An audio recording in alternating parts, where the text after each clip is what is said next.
weeks away, once again, from a government shutdown, all at the hands of this endless MAGA madness. The only way to avoid a shutdown is very simple: bipartisanship.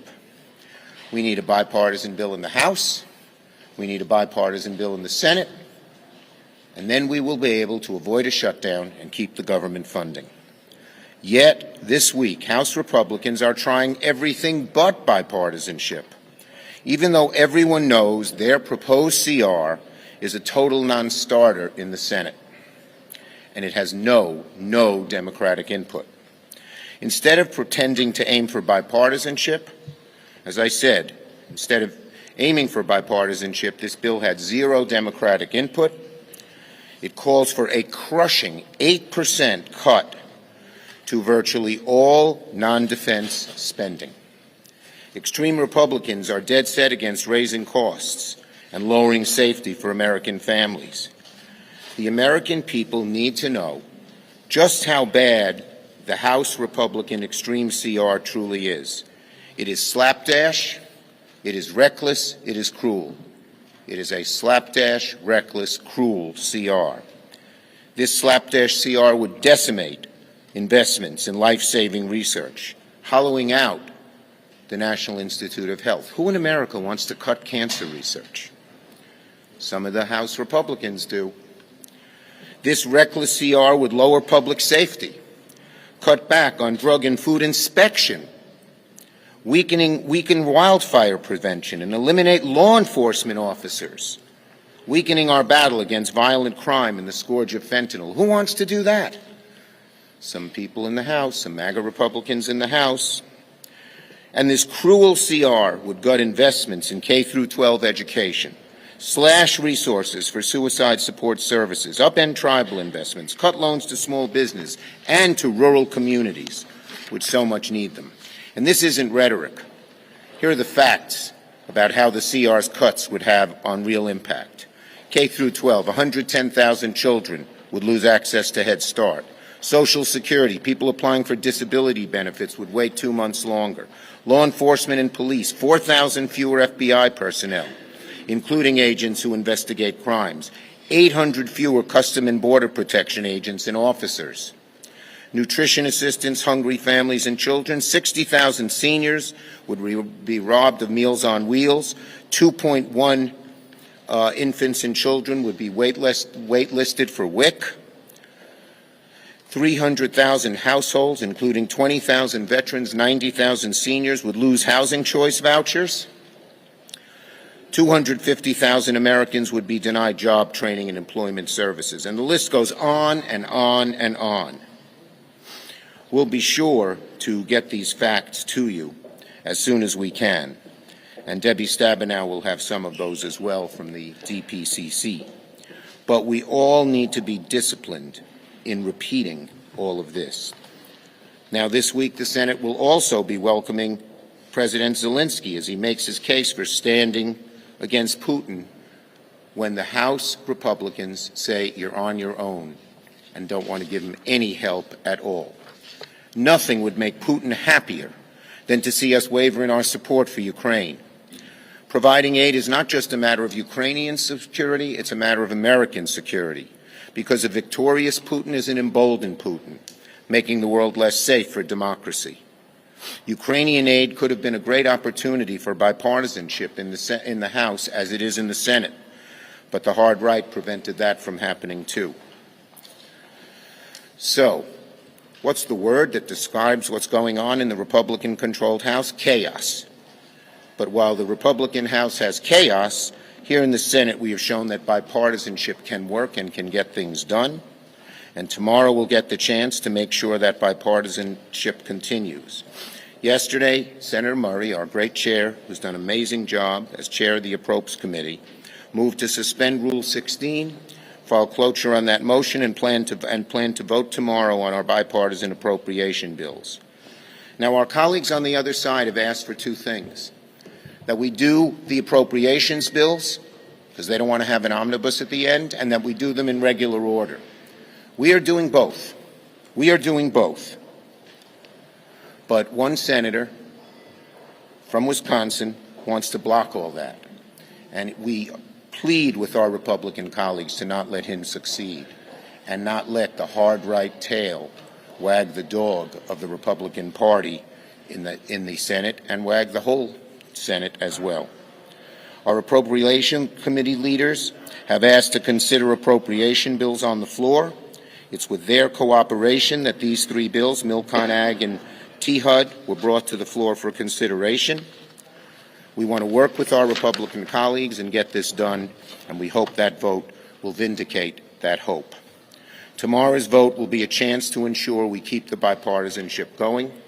I thank my colleagues on the Appropriation Committee, three of whom are here today, and particularly Chair Murray and Vice Chair Collins for their great work. And even more important, I hope the House can find the wisdom to follow the Senate's bipartisan route. Senator Murray. Thank you. As you all know, I've been working with Senator Collins from the start of this year to make sure we have an open, bipartisan appropriations process. And just last week, 91 senators voted to proceed to our first funding package.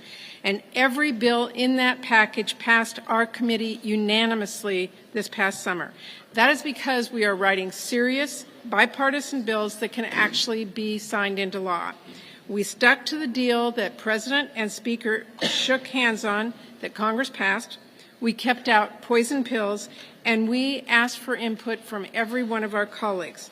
Now we are working to move forward on that process, and it is no secret that last week we were blocked from voting on amendments and having a real debate on the Senate floor by one senator. But I want you to know we are determined to make sure a handful of senators don't overrule the vast majority of us who worked on this package and want to see it move forward. We are still working hard in hopes of securing a UC agreement, but we've also filed for a procedural vote that we will take tomorrow to get things rolling if necessary. So here's my message to every senator who's told me and Senator Collins that they want to get back to regular order, they want to get back to bipartisanship, they want to avoid that massive end-of-the-year omnibus. This is the chance to do that. They need to join us on this procedural vote so we can keep this process on track. Because if we aren't able to keep our bills moving on the floor, then an omnibus will be where we end up with. So senators need to decide what they want. I personally do not want to let a few members cause chaos and stop other senators, especially those who do not serve on the Appropriations Committee, from weighing in on these bills on the Senate floor. And I hope all of our colleagues agree.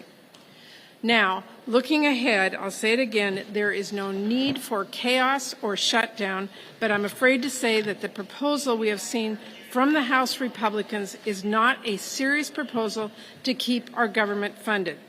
If they pass it, it is a bill with no money for Ukraine, no money for disaster relief, none of the critical funding the President has made a serious and reasonable case for, and it would cut drastically domestic funding even further, because let's not forget the deal the President and the Speaker agreed to forced us already to work with some really tough cut numbers, especially across the federal programs here at home that so many of our families count on.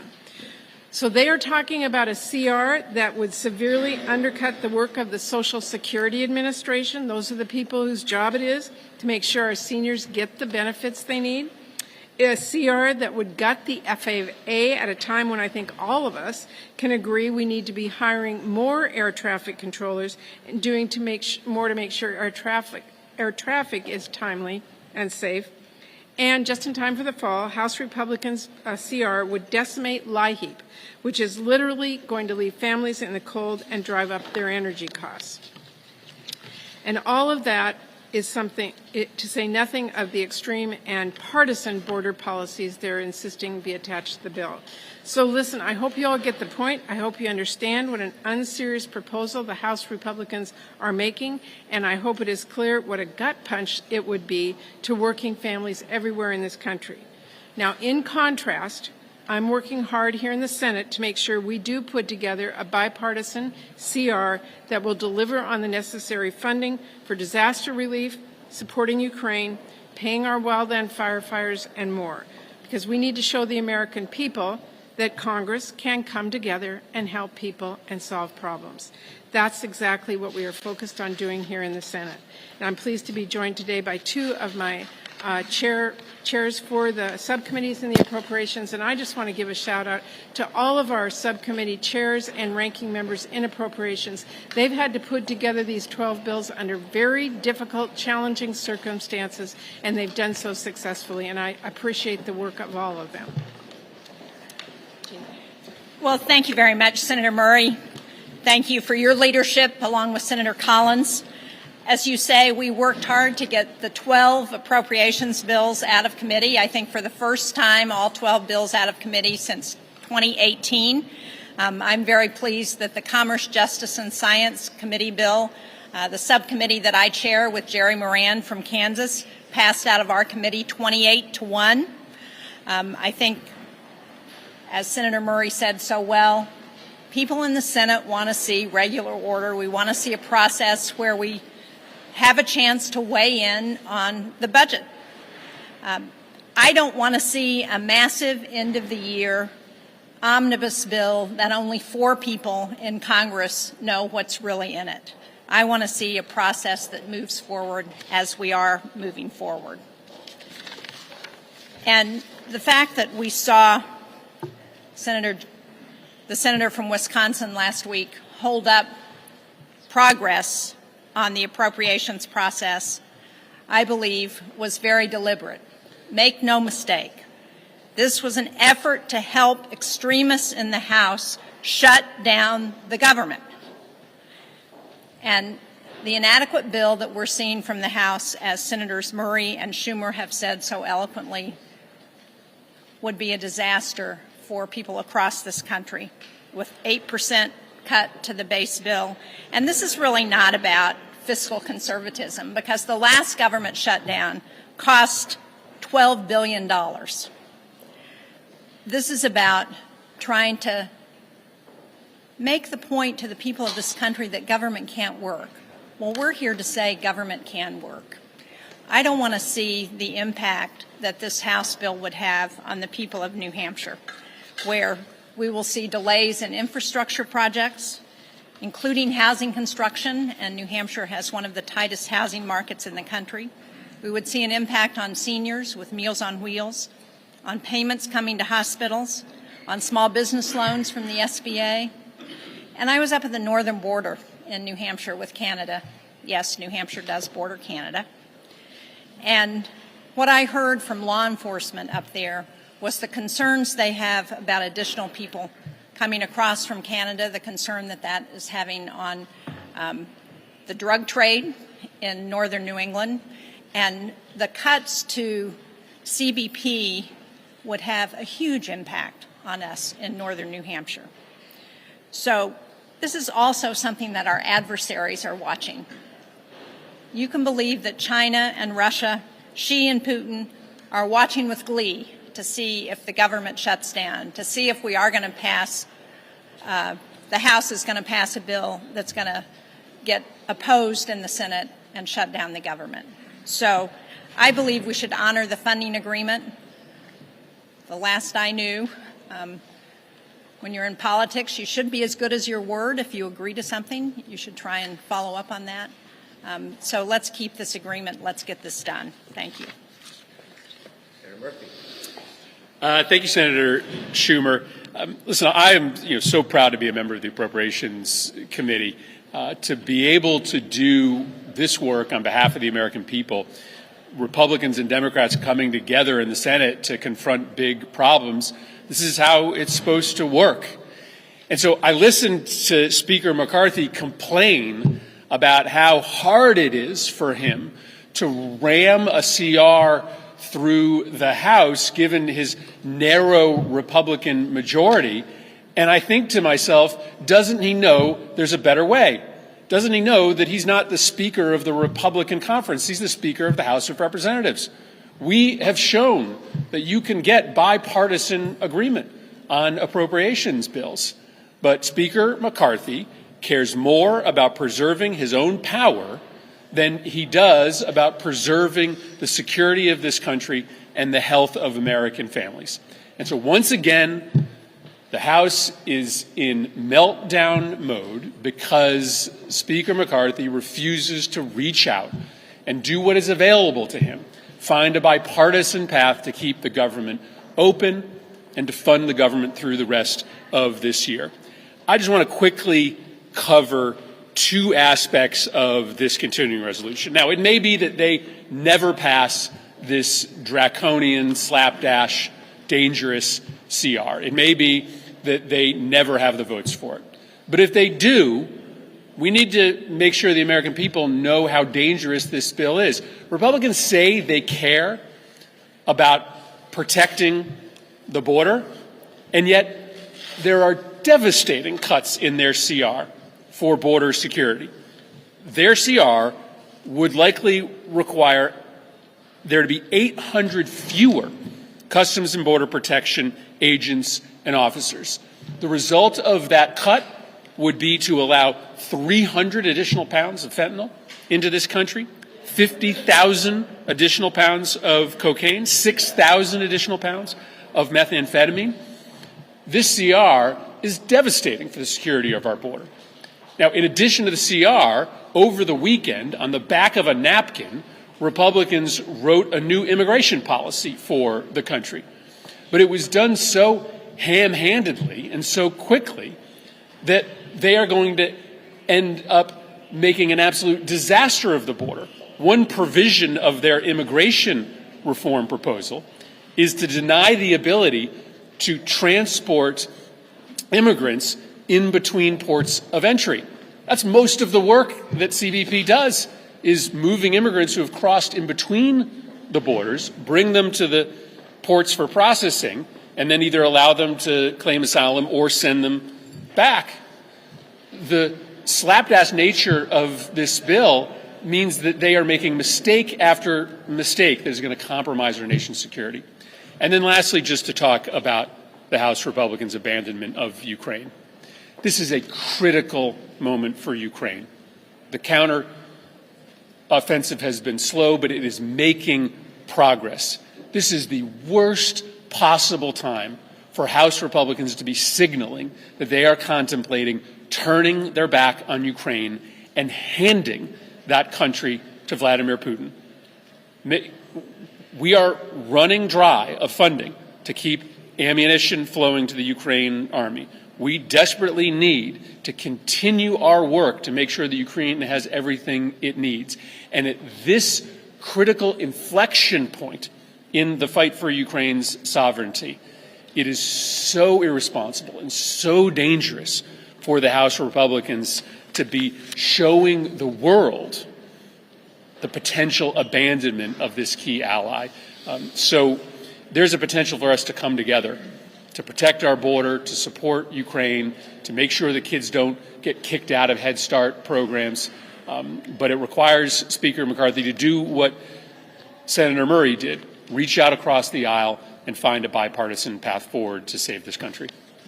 Thank you, my three excellent members of the committee. Yes.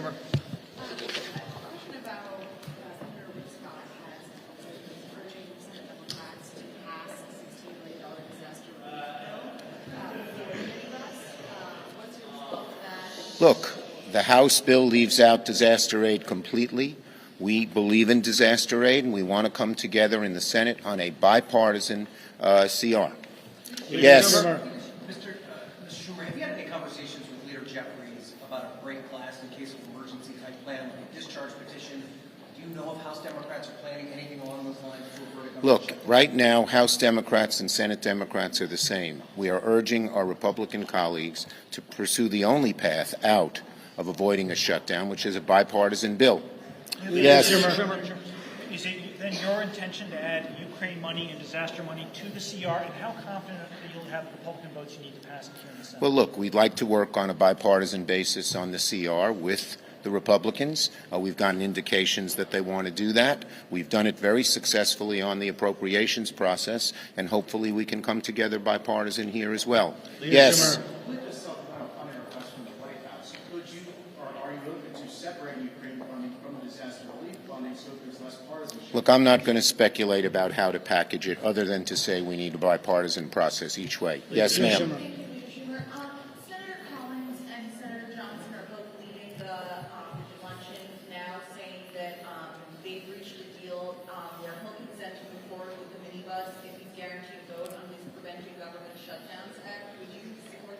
I haven't seen that yet, so I'm not commenting. At Yes. what point did the Senate decide to move first and try to pass the CR over here if the House can't get its job? Look, our first job is to get the House to pass something. We'll see if they can.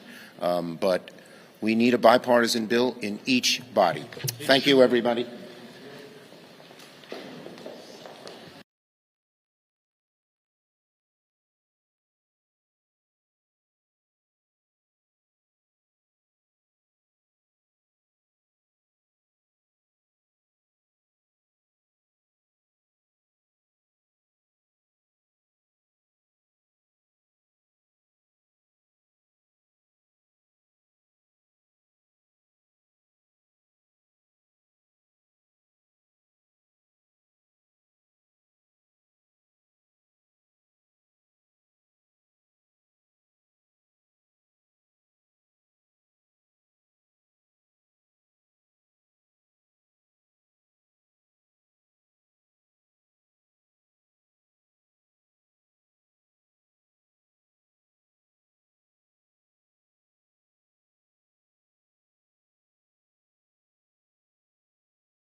Policies that we have in place right now ends up being a border state.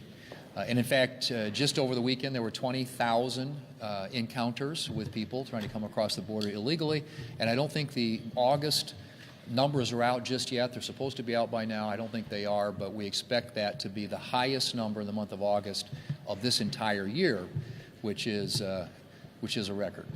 So clearly, this administration and cities like New York and Chicago, which are sanctuary cities, are learning what it's like and what border communities have been dealing with for a really long time. This is a 50-state issue. It's not a one-state issue, and it is clearly preventable. The Biden administration canceled the wall, eliminated all the common sense border policies that were working very effectively before they came to office, and the consequence is an open border where literally millions of people now, over 6 million people, have been encountered trying to come across the border illegally, not to mention another 1.5 million or so gotaways. This is a preventable crisis, one that the Biden administration has chosen by their policies not to do anything about, and the American people and the cities in this country, large and small, are now having to deal with the consequences. Joe Biden has surrendered our southern border to criminals, to gang members, to drug dealers.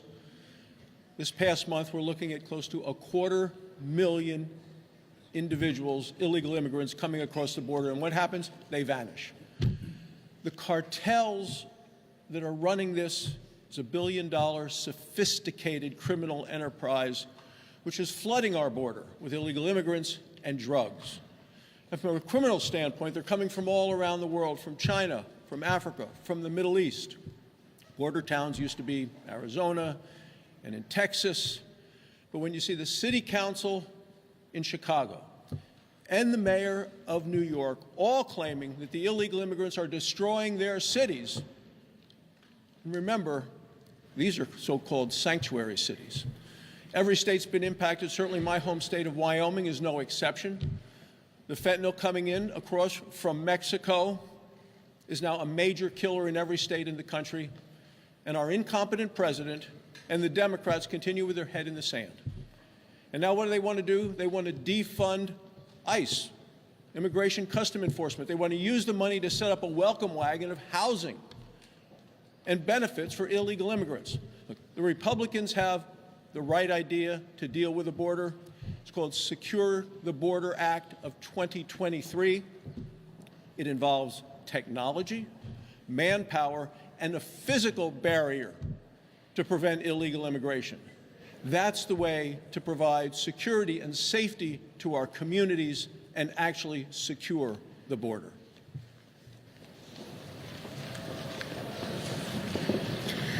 The butcher of Tehran is on U.S. soil right now. Despite being sanctioned, Iran's president flew into New York City with a Biden-approved visa. Now he's at the UN peddling his propaganda. All of us can remember 9/11. It was the day that our nation suffered our greatest terrorist attack on our soil. And yet on this 9/11, President Biden took $6 billion, put that $6 billion into the hands of the world's #1 state sponsor of terrorism. Biden is putting more Americans at risk by greenlighting Iran's violent activities and increasing its nuclear capabilities. This is a direct result of Biden's failed appeasement strategy. And I'm going to call Biden's bluff on this, folks. The world knows that Iran has already called Biden's bluff on this. His administration has to stop the pursuit of this flawed Iranian nuclear deal. The West Virginia National Guard, at the request of the governor, joined in with the Texas National Guard at Operation Lone Star along the border along Eagle Pass. Our Guard members that went volunteered to go. And after talking with them just last week, I did talk with them. Over the course of 40 days, they encountered 10,000 illegal immigrants coming across. This is not at the ports of entry. This is aside from the ports of entry. To which one of the Guard members, young man, said the whole experience was shocking at what he saw. He saw children that were dehydrated, young babies that were not in good health conditions, crossing with their families being used as ways to get in. We also, one of the Guard members from West Virginia was a medical professional. She went down and administered medical help at the southern border to the Texas Guard and also the West Virginia Guard, and also any of the immigrants that needed it as they were coming in, the illegals. And they had not had health care down there at that portion of the border for the last 6 months. And she said she worked 24/7. And again, was shocked at what she was seeing. This is an utter failure by this administration. The interior border policy strengthening enforcement is not there. You've heard my colleagues talk about it. It is a 50-state problem. I'm proud of our state. I'm proud of our National Guard to go down and assist. But this issue, when we get these numbers from August, are going to be shocking as well, not just to our National Guard, but to the rest of the country. 26 years ago, in 1997, is when Hong Kong was handed back to the Chinese by the UK. It's when the Titanic was a hit movie. It's also the last time that Congress passed all the appropriation bills before the end of the fiscal year. As we stand here today, we are now swimming in $33 trillion of debt. Deficits projected to be close to $2 trillion going forward. And this institution still can't get appropriations passed by the beginning of the next fiscal year. We were in the same position last year. We've been in this same position the last 25 years. And I guarantee you, unless something changes, we'll be right back here a year from now. We'll be right back here in 25, in 26, in 27, in 28, as we have now seen this occur over and over again. Will be the 26th consecutive year. It's no ifs, ands, or buts. The budgeting process in Washington is severely broken. We need to do two things. We need to stop the government shutdowns, pass the Prevent the Government Shutdown bill that Senator Langford and Senator Hassan have, this past committee, and put the pain back on Congress, not on the American people, if Congress is unable to do its job of getting the appropriations bills passed before the beginning of the next fiscal year. Without proper reforms and holding members of Congress accountable, we're on a runaway truck with no off-ramp. Leader McConnell. Do you have a reaction to Leader Schumer loosening the Senate dress code? And if Senate Republicans are back in the majority, would you require senators to wear a coat and tie and business attire on the Senate floor? Yeah, look, I think I'm pretty safe in saying most, if not all, Republican senators think we ought to dress up to go to work. And so I can't imagine that we're going to be wearing jeans on the Senate floor anytime soon. At what point is it proper for the Senate to get involved in this spending issue? I know they dealt with the bill last week, 91-7, but is the Senate past its point? Did the Senate lose time deferring so long to the House because it takes longer to process things over here, and is that going to cause a shutdown? There's so many variables in your question, Chad, that I can't predict in advance how this is going to unfold. What I do think is critically important to the American people is for the government not to shut down. Not to shut down. That's job one. With regard to the appropriations process, it had been my hope that we'd be able to pass a series of minibuses, and I think the Speaker's hope that he'd be able to pass all 12. That still might happen, but it's... Not in the next week, though. I mean, that's why I'm asking about the timing of the Senate. It still might happen, but I can't predict exactly how this ends. We'll see what the House does and act accordingly. Senator McConnell. Leader McConnell. Do you support Speaker McCarthy's continuing resolution as written? Well, obviously I support what the Speaker's trying to accomplish, because he's trying to avoid a government shutdown, and he's trying to help with an appropriations process so that we have something close to a normal process, which, as Steve just indicated, we haven't had since 1997. So we're pulling for the Speaker and hoping we can move forward. Leader McConnell.